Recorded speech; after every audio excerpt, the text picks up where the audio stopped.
আসসালামু আলাইকুম।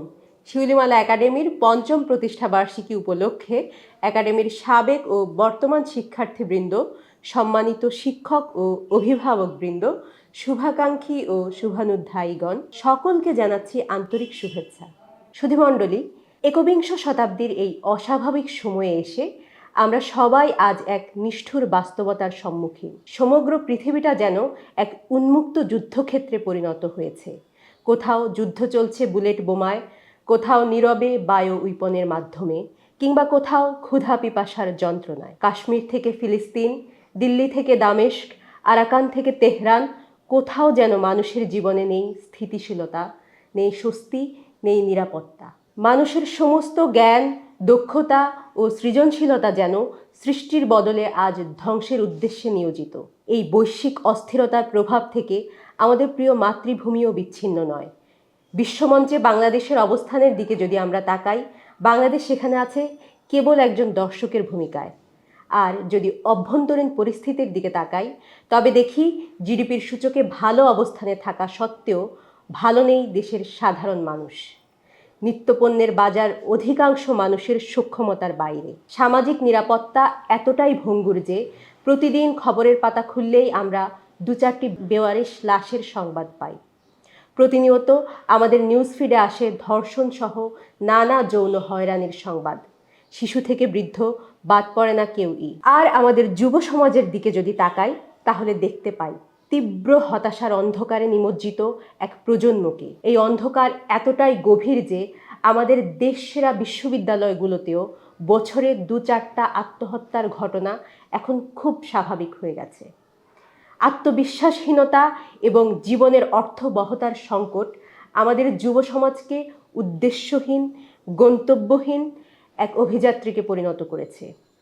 আর এই সংকটের সবচেয়ে জটিল ও সংবেদনশীল প্রতিফলন দেখা যায় আমাদের নারী সমাজের মধ্যে। কোনো ধরনের সৃষ্টিশীল কাজ ও গঠনমূলক ভূমিকায় খুব কম সংখ্যক নারীকেই দেখা যায়। এর কারণ যদি আমরা খুঁজতে যাই, একদিকে রয়েছে এক শ্রেণীর ধর্মীয় ও সামাজিক গোঁড়ামি দিয়ে নারীদের গৃহবন্দী করে রাখার প্রবণতা। অন্যদিকে পশ্চিমা নারীবাদ নারীর ক্ষমতায়নের নামে আমাদের নারীদেরকে কেবলমাত্র অর্থনৈতিক উপার্জনের যন্ত্রে পরিণত করতে চায়। অথচ সেই অর্থনৈতিক ক্ষেত্রেও যদি দেখি, কর্মজীবী নারীদের সিংহভাগই মূলত গার্মেন্টসের চতুর্থ শ্রেণীর কর্মচারী। বস্তুত এই সংকট কোনো অর্থনৈতিক সমস্যা নয়, এটি একটি সামগ্রিক সংকট যার শেকড় গ্রথিত রয়েছে আমাদের শিক্ষা ও সংস্কৃতির মূলে। ব্রিটিশ একাডেমিয়ার সিলেবাস এবং পশ্চিমা সাংস্কৃতিক আগ্রাসন আমাদেরকে একটি জ্ঞানহীন, আখলাকহীন ও মূল্যবোধহীন জাতিতে পরিণত করেছে। আমরা ধীরে ধীরে এমন এক প্রজন্মের রূপ নিচ্ছি যারা নিজেদের শেকড়, ইতিহাস ও আত্মপরিচয় থেকেই বিচ্ছিন্ন হয়ে পড়েছে।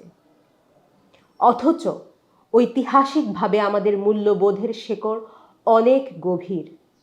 আমরা এমন একটি জাতি যাদের হৃদয়, মজলিস এবং দস্তরখান ছিল সব সময় মানুষের জন্য উন্মুক্ত, যাদের পূর্বপুরুষরা দার্স বাড়িতে বসে গোটা উপমহাদেশকে জ্ঞানের আলোয় আলোকিত করেছে। আমাদের আছে শরফুদ্দিন আবু তাওয়ামার স্মৃতি বিজড়িত প্রাচীন নগরী সোনারগাঁও, আছে ষোড়শ থেকে সপ্তদশ শতকে বিশ্বের অন্যতম সমৃদ্ধ শহরে পরিণত হওয়া শহর ঢাকা, আছে মুসলিম উম্মার দ্বিতীয় বৃহৎ ভাষা বাংলা, আছে মসলিন, জামদানি, খাদি ও তাঁত শিল্পের বর্ণাঢ্য ঐতিহ্য। আমাদের আছে বেগম জাহানারা, নূরজাহান বেগম থেকে শুরু করে নওয়াব ফয়জুন নেসাদের মতো জ্ঞানী, গুণী ও সম্ভ্রান্ত এবং মর্যাদাশীল নারীদের ইতিহাস। আজকের এই সংকটময় সময়েও আমাদের ভূভাগ এবং সমুদ্রে রয়েছে বিপুল সম্ভাবনা। আমাদের জনসংখ্যার সিংহভাগ তারুণ্যের রয়েছে উদ্দাম সাহস এবং অকল্পনীয় সুপ্ত মেধা।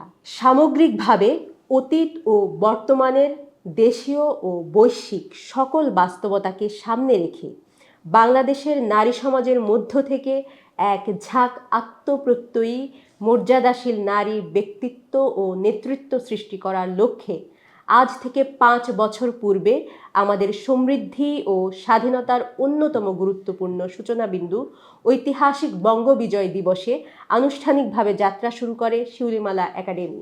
কেবল একটি প্রতিষ্ঠান নয়, বরং এটি ছিল একটি স্বপ্ন ও আত্মপ্রত্যয়ী যাত্রার সূচনা। সেই সূচনাকাল থেকেই শিক্ষা ও প্রশিক্ষণধর্মী একটি প্রতিষ্ঠান হিসেবে শিউলিমালা একাডেমি 4টি মূলনীতিকে সামনে রেখে কাজ করে যাচ্ছে। মূলনীতিগুলো হলো জ্ঞান ও সভ্যতার পুনর্জাগরণ, চিন্তার পুনর্গঠন, আখলাকের জাগরণ, ইতিহাসের মেলবন্ধন। এই 4টি মূলনীতিকে কেন্দ্র করেই ধীরে ধীরে গড়ে উঠেছে আমাদের বিভিন্ন কার্যক্রম ও বিভাগসমূহ। আমাদের সবচেয়ে গুরুত্বপূর্ণ বিভাগ হলো একাডেমি বিভাগ।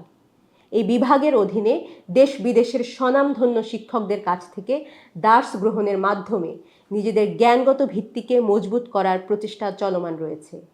এই বিভাগের অধীনে 1 বছর ও 2 বছর মেয়াদী 2টি কোর্সের পাশাপাশি অনলাইন ও অফলাইনে সাপ্তাহিক, মাসিক ও ত্রৈমাসিক বিভিন্ন পাঠচক্র, বিশেষ ক্লাস, বিশ্ববিদ্যালয় ভিত্তিক সেমিনার ও প্যানেল ডিসকাশনের আয়োজন করা হচ্ছে। আমাদের কোর্সগুলোর সূচনা হয়ে থাকে জীবনের অর্থবহতা শেখানোর মধ্য দিয়ে। মানুষ হিসেবে এই পৃথিবীতে আমরা কেন এসেছি, কি আমাদের দায়িত্ব, এই বিশ্বজাহানের সঙ্গে আমাদের সম্পর্কের ভিত্তি কি, এসবই আমাদের প্রাথমিক পাঠ। এরপর ক্রমান্বয়ে বাংলাদেশ স্টাডিজ, ইতিহাস, অর্থনীতি, রাজনীতি, দর্শন, উসুল, হাদিস মেথোডোলজি, তাফসির মেথোডোলজি, কালাম সহ জ্ঞানের প্রতিটি শাখার সাথে শিক্ষার্থীদের পরিচিত করে দেওয়া হয়। তবে কেবল প্রাতিষ্ঠানিক শিক্ষার মধ্যেই আমাদের কার্যক্রম সীমাবদ্ধ নয়। শিউলিমালা পাঠচক্রের অধীনে বিভিন্ন অঞ্চল ও বিশ্ববিদ্যালয়ের শিক্ষার্থীদের জন্য উপযোগী বিভিন্ন কর্মসূচি বাস্তবায়নের প্রচেষ্টাও অব্যাহত রয়েছে। জ্ঞান ও চিন্তাকে জীবনের সাথে, মানুষের সাথে সম্পৃক্ত করা এবং তরুণীদের মাঝে বুদ্ধিবৃত্তিক আলাপের সংস্কৃতি তৈরির লক্ষ্যেই এই আয়োজনগুলো পরিচালিত হচ্ছে। এছাড়াও ছোটদের জন্য রয়েছে ইতিহাস কোর্স। ইসলামী সভ্যতার 1200 বছরের স্বর্ণালী ইতিহাস শিশুদের সামনে তুলে ধরাই এই কোর্সের মূল লক্ষ্য। পাশাপাশি এবছর আমরা চালু করেছি স্কুল ও মাদ্রাসা ভিত্তিক শহর প্রজেক্ট, যে প্রজেক্টের আওতায় গল্পের মাধ্যমে শিশুদের পরিচিত করা হচ্ছে বিশ্বের বিভিন্ন ঐতিহাসিক শহরের সঙ্গে। যেহেতু শহরই হলো সভ্যতার ভিত্তি এবং রূহ সম্পন্ন মানুষ কেবলমাত্র রূহ সম্পন্ন শহরেই গড়ে উঠতে পারে, তাই আমরা চাই আমাদের শিশুরা যেন পড়াশোনার পাশাপাশি সভ্যতা, সংস্কৃতি ও শহর নিয়েও ভাবতে শেখে। জ্ঞানকে আমরা কেবল মুখস্থ করে সনদ অর্জন কিংবা অর্থনৈতিক উপার্জনের মাধ্যম হিসেবে দেখি না, বরং হাকিকতের দিকে ধাবিত হওয়া এবং মানুষের জীবন ও সভ্যতাকে পরিবর্তনের জন্য অপরিহার্য একটি বিষয় হিসেবে আমরা জ্ঞানকে দেখে থাকি। ইতিহাসকে আমরা শুধু স্মৃতি রোমন্থন হিসেবে নয়, বরং নিজেদের আত্মপরিচয় ও আত্মবিশ্বাসের উৎস হিসেবে পাঠ করে থাকি। তাছাড়া শুধু জ্ঞানই নয়, আদব, আখলাক ও মূল্যবোধ সম্পন্ন একটি প্রজন্ম তৈরির প্রয়াস আমাদের কোর্সসমূহের অন্যতম লক্ষ্য। দ্বিতীয়ত, আমাদের গবেষণা বিভাগের আওতায় নিয়মিত চিন্তা ও দর্শন, আখলাক ও নান্দনিকতা, ইতিহাস, ঐতিহ্য ও ব্যক্তিত্ব, বাংলাদেশ, রাজনীতি ও অর্থনীতি এসব বিষয় নিয়ে লেখালেখি ও অনুবাদের কাজ চলমান রয়েছে। সমকালীন বাস্তবতাকে নিজেদের দৃষ্টিভঙ্গি থেকে বিশ্লেষণ ও ব্যাখ্যা করার চেষ্টাও এই বিভাগের অন্যতম উদ্দেশ্য। এই বিভাগের অধীনে পরিচালিত হচ্ছে বাংলা ভাষায় শুধুমাত্র মেয়েদের দ্বারা পরিচালিত একমাত্র গবেষণাধর্মী ব্লগ শিউলিমালা জার্নাল। প্রায় 2 শতাধিক আর্টিকেলের সংগ্রহশালা এই জার্নালে দেশ বিদেশের স্বনামধন্য স্কলারদের কাজের সংকলন ও অনুবাদের পাশাপাশি এক ঝাঁক তরুণ চিন্তাশীল লেখকের লেখাও স্থান পেয়েছে। এছাড়া এদেশের মেধাবী শিক্ষার্থী ও চিন্তাশীল মানুষের কাছে ন্যায়ভিত্তিক সভ্যতার বার্তাকে যুগোপযোগী ও যৌক্তিক ভাষায় তুলে ধরার প্রয়াসে শিউলিমালা একাডেমি প্রকাশ করছে এর মুখপত্র ষান্মাসিক শিউলিমালা। বাংলা ভাষা ও সাহিত্যের প্রতি আমাদের দায়বদ্ধতার প্রেক্ষিতে আমরা পরিচালনা করছি নিজস্ব একটি প্রকাশন, শিউলিমালা প্রকাশন। বাংলা ভাষায় বিশেষ করে নারী ও শিশুদের জন্য ভিন্নমাত্রিক একটি সাহিত্য ধারা সৃষ্টি করাই এই প্রকাশনের লক্ষ্য।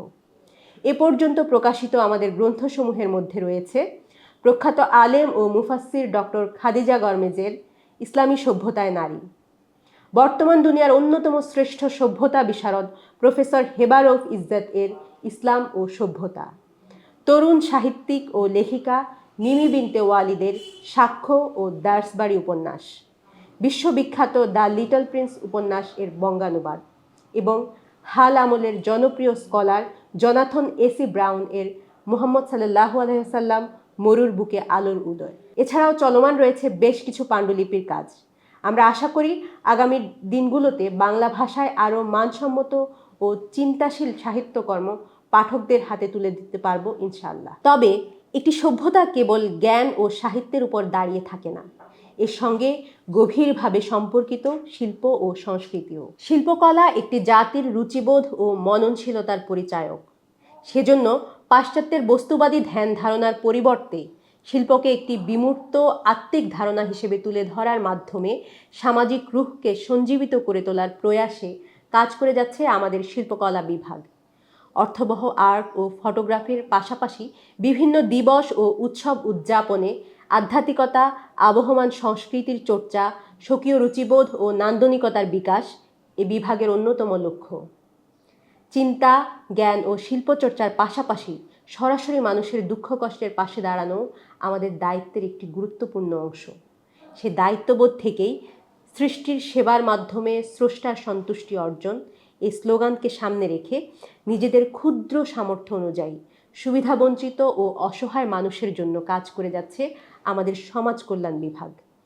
এতিমখানা, বৃদ্ধাশ্রম, পথশিশু, বস্তি, বেদেপাড়া, ব্লাইন্ড স্কুল সহ বিভিন্ন প্রান্তিক জনগোষ্ঠীর মাঝে ইফতার, নাস্তা, মৌসুমি ফল, গরমে ঠান্ডা পানীয়, স্যালাইন, বিভিন্ন দিবসে মিষ্টান্ন, ফিরনি ও পায়েস বিতরণ, শীতকালীন কম্বল বিতরণ সহ নানামুখী কর্মসূচি বাস্তবায়ন করে যাচ্ছে এই বিভাগ। পাশাপাশি স্কুলের শিক্ষার্থীদের জন্য মানসিক স্বাস্থ্য ও মেডিকেল ক্যাম্প, সুবিধাবঞ্চিত শিশুদের সঙ্গে চাঁদ রাত উদযাপন, ঈদ সালামি বিতরণ এবং বন্যার্তদের মাঝে ত্রাণ বিতরণ আমাদের উল্লেখযোগ্য আয়োজন। এছাড়া একাডেমির মিডিয়া ও জনসংযোগ বিভাগ দেশের বিভিন্ন অঙ্গনের সুধীজনদের কাছে আমাদের চিন্তা ও কাজ পৌঁছে দেওয়ার চেষ্টা করছে। মার্কেটিংয়ের জন্য নয়, বরং চিন্তার আদান প্রদান এবং সর্বস্তরের মানুষের মাঝে বিনির্মাণের স্বপ্নকে ছড়িয়ে দেওয়ার জন্যই আমাদের এই প্রচারণাধর্মী কাজগুলো। সর্বোপরি এই ভূমির রূহকে উপলব্ধি করে এখানকার সমাজ সংস্কৃতির হাজার বছরের ধারাবাহিক সিলসিলাগুলোকে বর্তমানের আলোক প্রক্ষেপে অনুধাবন করে আধুনিক যুগের চ্যালেঞ্জ মোকাবেলার মাধ্যমে দেশ, মাটি ও মানুষের জন্য আমরা কাজ করে যেতে চাই। কাজের জন্য কাজ নয়, বরং ভালোবাসার জন্য এবং ভবিষ্যতের ভিত্তি নির্মাণের জন্য আমরা কাজ করে যেতে চাই। শুধুমাত্র বাংলাদেশের মানুষই নয়, আমরা স্বপ্ন দেখি সমগ্র মানবতার মুক্তির। সে কারণে আমাদের আলাপ শুধুমাত্র 56,000 বর্গমাইলে সীমাবদ্ধ থাকে না। পৃথিবীর যে কোনো প্রান্তের মানুষের দুঃখ, দুর্দশা, সমস্যা ও সম্ভাবনাও সেখানে ঠাঁই পায়। এই ক্ষুদ্র পথ চলায় আমরা উপলব্ধি করেছি আমাদের এই প্রতিষ্ঠান আজ আর শুধু আমাদের স্বপ্ন নয়, কিংবা কেবল কিছু কার্যক্রমের সমষ্টি নয়, বরং এটি একটি উত্তরাধিকার এবং একটি আমানত। তাই ষষ্ঠ বছরের সূচনায় আমরা আপনাদের সকলের কাছে দোয়া প্রার্থী। আমরা যেন সেই উত্তরাধিকারকে যথাযথ দায়িত্ববোধের সহিত বহন করতে পারি। আশা করছি বিগত বছরগুলোর ন্যায় আগামীতেও আপনাদের ভালোবাসা, দোয়া ও সহযোগিতা আমাদের পথ চলাকে আরও সুগম করবে। আল্লাহ তাআলা আমাদের এই ক্ষুদ্র প্রচেষ্টাকে কবুল করুন এবং আমাদের সবাইকে জাতির বিবেক ও স্পন্দন হয়ে ওঠার জন্য নিজেদের আখলাক ও আধ্যাত্মিকতা সম্পন্ন একটি প্রজন্ম হয়ে ওঠার পথে প্রচেষ্টারত থাকার তৌফিক দিন। আমিন।